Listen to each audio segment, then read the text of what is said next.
Hey, Reelers, how we doing? That's not loud enough. Come on, one more time. There we go. I'm so excited to be here with you all today to share my story.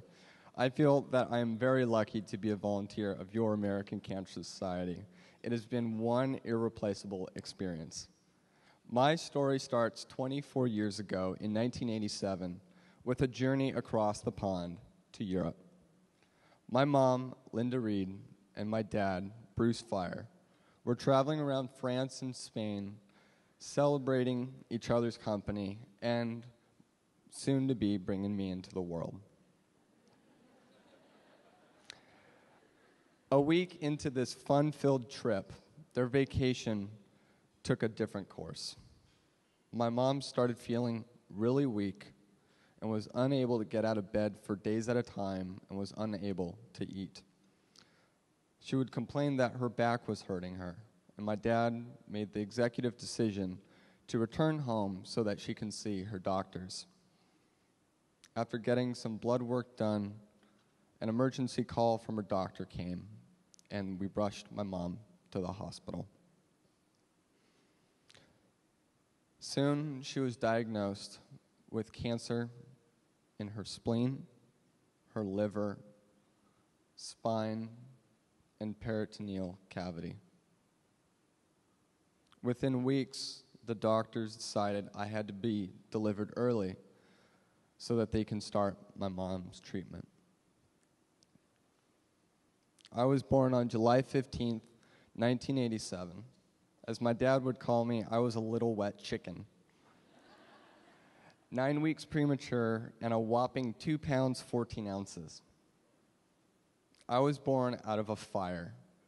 The fire that was my mom and dad's love, the fire that was my mom's will to bring me into this world, and the fire of cancer. My mom started her treatment and fought the fight of her life against cancer. For 8 months, she fought fire with fire and gave it everything she had. An interesting fact, though, while she's fighting, she was a very strong person. She would make important life decisions on one day of the year, her birthday, March 4th. She'd travel thousands of miles to Asia to teach English in China, to learn Tai Chi from yogi masters, and eventually she moved from Southern California to Hawaii on March 4th. So everything was okay as long as it was on March 4th. In her darkest hours of her cancer, her oncologist went to my dad and said, you know, her birthday's coming up. My dad thought about it for a moment and said, you know, she'll probably hang on until her birthday.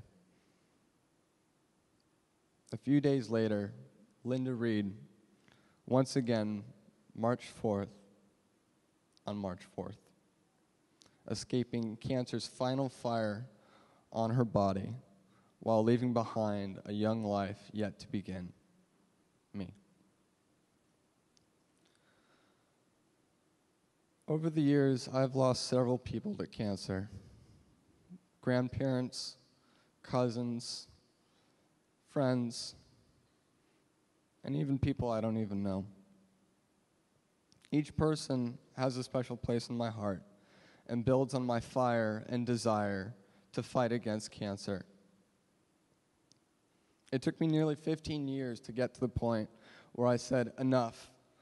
I am tired of cancer's hold on my life, my family's lives, and those of my friends. It was my turn to fight fire. One story in particular is very close to my heart. My friend Melody McGee is a college student, a mother, and a cervical cancer survivor. Soon after giving birth to her son Maddox, she was feeling some pain and decided to see her doctor. Her doctor said she should get a pap smear. This simple early detection technique had been discovered many years prior to her diagnosis. But because of it, they were able to discover the tumors early enough that she can go through a couple rounds of chemo. And soon after that, she was able to get rid of cancer. Since then, cancer has returned 2 times, but I can say today that she is cancer-free.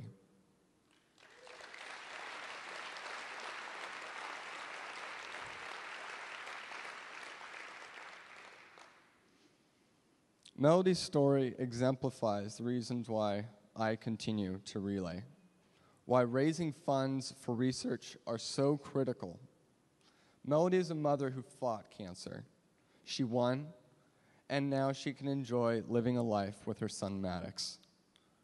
My mom's death is now connected to Melody's survival. I champion against cancer so that more mothers can celebrate more birthdays with their children. So as the advocacy chair on the National Collegiate Advisory Team, I help foster the grassroots movements across campuses in our nation. So here, I am a volunteer with the American Cancer Society and the American Cancer Society Cancer Action Network, wearing multiple hats. But most importantly, I am an advocate. I am a relayer. I am a caregiver, a college graduate, and a volunteer of your American Cancer Society. So please, keep on fighting until we find cancer's end. Thank you.